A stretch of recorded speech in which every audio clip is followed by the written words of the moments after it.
نبی کریم صلی اللہ تعالیٰ علیہ وآلہ وسلم نے ارشاد فرمایا، بخیل وہ شخص ہے جس کے سامنے میرا نام نامی آئے اور وہ مجھ پر درود نہ بھیجے۔ تو نبی کریم صلی اللہ علیہ وآلہ وسلم کا جب نام نامی آئے تو ہر مسلمان پر واجب ہے کہ وہ آپ صلی اللہ علیہ وآلہ وسلم پر درود پڑھے۔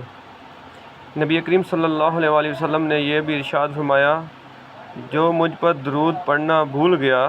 وہ جنت کا راستہ بھول گیا۔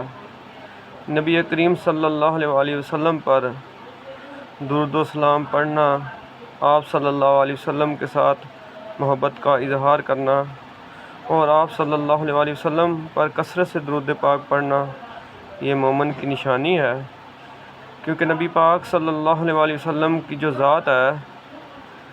اس پر اللہ تبارک و تعالیٰ اور اللہ کے فرشتے بھی درود بھیجتے ہیں۔ تو جو امتی ہے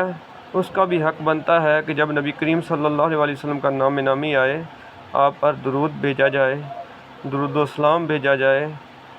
اور نبی پاک صلی اللہ علیہ وسلم کے ساتھ محبت کا اظہار کیا جائے۔ اللہ تعالیٰ ہمیں آقا علیہ الصلوۃ والسلام پر کثرت سے درود و سلام پڑھنے کی توفیق عطا فرمائے، آمین۔